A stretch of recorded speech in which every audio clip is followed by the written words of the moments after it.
Es probable que estés cansado de escuchar hablar cada día del coronavirus, en las noticias, en conversaciones que escuchas por la calle, en las redes sociales, pero lo cierto es que hay una gran cantidad de información que se mantiene conscientemente silenciada, y eso es de lo que vamos a hablar hoy, ya que es mucho más fácil dejarse engañar y manipular si solo se conoce una cara de la moneda.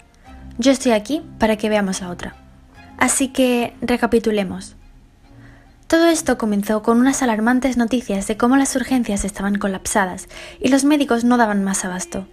Al principio recomendaban que nos quedásemos en casa y finalmente lo impusieron por ley. Pues bien, algo de lo que no nos dimos cuenta es de que todos los años sobre la misma fecha se colapsan las urgencias debido a la gripe.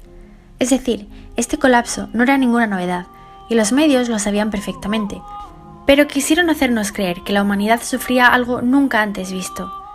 Esto provocó, como es lógico, una situación de histeria colectiva, haciendo que cualquiera que creyera tener algún síntoma relacionado con el virus se presentase en el hospital, aumentando aún más la saturación.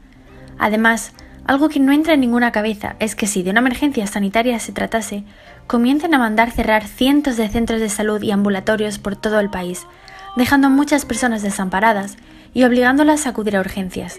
Adivinad con qué resultado. Exacto, saturándolas. Mientras tanto, creo que resulta interesante resaltar el chocante contraste entre la supuesta situación desesperada de los hospitales y los vídeos que se hacían virales de enfermeras y médicos bailando desenfadadamente y en un contexto de diversión. Algo parece no cuadrar. El siguiente paso fue hacer un parte de guerra diario. En cada cadena de televisión, a cada hora, como si de un mismo guión se tratase, nos decían cómo la cifra de los primeros fallecidos por el supuesto coronavirus aumentaba. Los españoles, obligados a estar encerrados en sus hogares, encontraban en la televisión su mayor fuente de entretenimiento y de información, puesto que cualquier actividad exterior estaba prohibida. Ante esto diré tres cosas. En primer lugar, lo que nunca nos decían, cuando daban cifras a gran escala, era la edad de esos fallecidos. Se trataba de ancianos cuya edad media era 86 años, mientras que la esperanza de vida en España es de 83. Es decir, mueren personas por encima de la esperanza media de vida. Obviamente, este es el grupo más vulnerable, pero a cualquier enfermedad, cáncer, gripe, infartos, incluso caídas y el mismo paso del tiempo. Sin embargo, nunca se han tomado las medidas dictatoriales a las que sí nos vemos expuestos ahora. En segundo lugar, decir que de 30.000 muertes oficiales por coronavirus, y este de oficiales es entre comillas, ahora veremos por qué, 20.000 se produjeron en residencias de ancianos. Bien, lo que realmente sucedió en las residencias fue un auténtico genocidio, y no por parte de ningún virus, sino de personas. Los hospitales tenían orden directa del Gobierno de Madrid de no aceptar a pacientes de residencias, y como podemos ver en el titular, tienen la poca vergüenza de decir que enviaron ese protocolo por error. Así como el Ministerio de Sanidad, dependiente del Gobierno central, envió igualmente un protocolo obligando a no sacar a los mayores de sus residencias y prohibiendo a sus hijos siquiera poder verlos.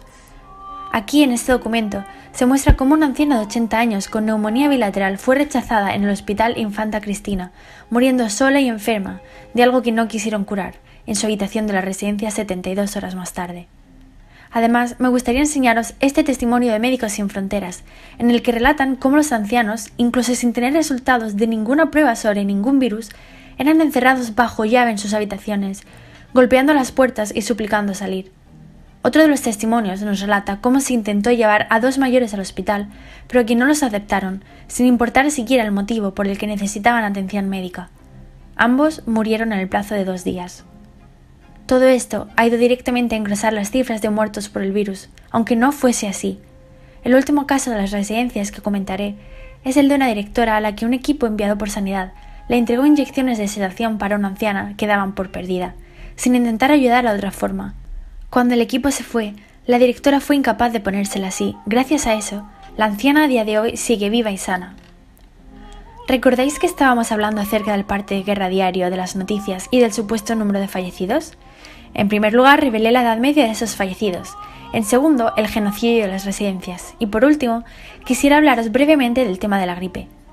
Según este informe de 2017 de la OMS, la gripe provoca cada año una media de 650.000 muertes en el mundo. En España, concretamente, murieron en 2018 15.000 personas y en 2019 6.300 debido a esta enfermedad, contagiosa, por cierto. Me pregunto por qué nunca nos han obligado a llevar mascarilla y mantener distancia social. Pues bien, ¿cuál será la cifra de muertes por gripe de este año? Este titular parece una broma, pero no lo es. ¿Desaparecerá la gripe en España este invierno como ha ocurrido en el hemisferio sur? Y el invierno australiano deja un 90% menos de muertes por gripe. ¿Pasará lo mismo en España? Yo no sé si nos toman por tontos a nosotros o los tontos son realmente ellos, pero estos son noticias reales. Justo el año en el que aparece el COVID, desaparecen otras enfermedades. ¿Alguien en su sano juicio puede de veras creer que un virus como el de la gripe, que lleva con nosotros desde tiempos de Hipócrates, desaparecería casi al 100% de la faz de la Tierra de la noche a la mañana? ¿No es más lógico pensar que ese 90% de muertes por gripe de cada año que han desaparecido han sido atribuidas al COVID, haciendo engrosar la cifra de muertos de esta última? Atentos al siguiente extracto de vídeo. Ahora, la pandemia tiene dos focos abiertos, los estudiantes, ¿no? En particular los niños, y la gripe y los virus respiratorios, porque todo paciente es COVID hasta que se diagnostique lo contrario, ¿no? Todo paciente es COVID hasta que se diagnostique lo contrario, ¿no? Exactamente. Todo paciente con gripe es COVID hasta que se diagnostique lo contrario. Todo paciente con gripe es COVID hasta que se diagnostique lo contrario. Creo que ya queda todo claro.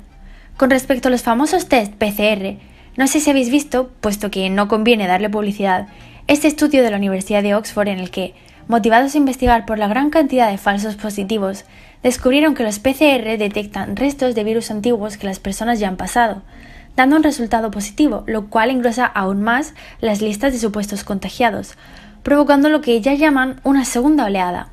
Además, España está invirtiendo muchísimo dinero y recursos en hacer cada vez más PCRs, dando como resultado que cada vez haya más positivos, pero no porque estén aumentando realmente los contagios, sino por el simple hecho de que a cuantas más personas examines, más positivos vas a obtener, como es lógico, sobre todo si fallan tanto como está pasando. ¿Puede que tenga algo que ver el interés de hacer PCRs masivamente con el reparto del dinero por número de casos COVID y PCRs realizadas que fue publicado en el BOE en junio? Sin embargo, los medios de comunicación explotan al máximo posible esas cifras y jamás dan pie a la tranquilidad ni a que, con todos los datos que yo sí estoy dando, podamos llegar a nuestras propias conclusiones, sino que trasladan a la población española una realidad paralela post-apocalíptica en la que nadie está sano, todos estamos preenfermos. Observemos esta noticia de un terrible gusto. Euskadi registra la primera muerte de un menor de 10 años con coronavirus. Si bajamos tan solo un poco más abajo, lo siguiente que vemos es: el Departamento de Salud vasco ha informado de que se trató de un falso positivo y el menor fallecido, con patologías previas, no tenía el coronavirus. El niño, que en paz descanse, estaba enfermo de cáncer y por motivos que no alcanzo a comprender, salvo que sean unos desalmados, en sus últimos momentos decidieron hacerle una PCR, dando esta como resultado un positivo, que en el momento no supieron que era falso.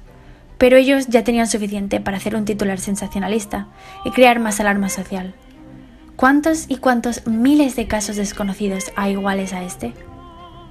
El tema de la mascarilla obligatoria ni siquiera lo voy a tocar, pues ya dediqué un vídeo entero al respecto, podéis verlo en mi canal.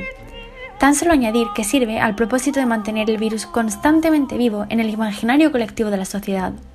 Cada vez que salimos a la calle, allá donde miremos, vemos caras siniestras tapadas con una mascarilla, recordándonos que ellos pueden estar enfermos y que nosotros podemos ser los siguientes, manteniendo viva la histeria colectiva.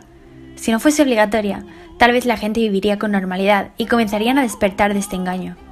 No puedo entender que nadie se cuestione su uso cuando somos literalmente el único país de Europa donde es obligatorio llevarla bajo cualquier circunstancia, hasta solos en la calle o en la playa y la montaña. Si realmente sirviese para algo, entonces el resto de países, la gente debería estar desplomándose muerta por la calle. Sin embargo, están viviendo una normalidad absolutamente envidiable. Para acabar este vídeo me gustaría contestar brevemente a una pregunta que algunos se harán. Si no es de coronavirus, ¿de qué muere la gente? Espero que hayas estado atento a este vídeo para poder responder por ti mismo, pues ya hemos hablado de los casos de gripe que son clasificados como COVID y del desastre de las residencias de ancianos. Pero dejadme enseñaros simplemente dos titulares más. Hace 1,4 millones más de muertes por tuberculosis debido a la pandemia. Y se duplican las muertes por infarto durante la pandemia. Las cifras son un 88% superiores en el periodo estudiado en 2020 con respecto a 2019. Parece que lo que no sea COVID ni tenga síntomas similares no interesa, dejando completamente desatendidos a millones de personas inocentes que han perdido la vida. ¿Sabías que el tabaco causa más de 56.000 muertes al año en España? ¿Habéis visto alguna vez que se hayan tomado medidas dictatoriales contra él, como se sucede ahora? ¿Y que la obesidad causa 130.000 muertes al año solo en nuestro país? Tremendamente más que el supuesto coronavirus. ¿Por qué de pronto hacen ver como si les importara tanto nuestra salud individual? Es imposible que tenga nada que ver con la industria farmacéutica y con los millones que generaría una nueva vacuna en una población atemorizada deseando ser inyectada, ¿no? Cada día mueren personas. Siempre ha sido así y siempre será así. De hecho, cada 5 segundos muere un niño de hambre en el mundo, 8.300 al día y 6,3 millones al año. Estamos rodeados por la muerte, queramos o no, y por enfermedades y problemas que causan muchísimos más millones de muertes que esta falsa pandemia. Sin embargo, nunca imaginé ver a un pueblo tan atemorizado cuando tiene tantos motivos por los que sentirse afortunado y dar gracias a Dios. Yo ya os he dado todos los datos que tenía. Os toca a vosotros llegar a vuestras propias conclusiones. Pero recordad, no hay más ciego que el que no quiere ver.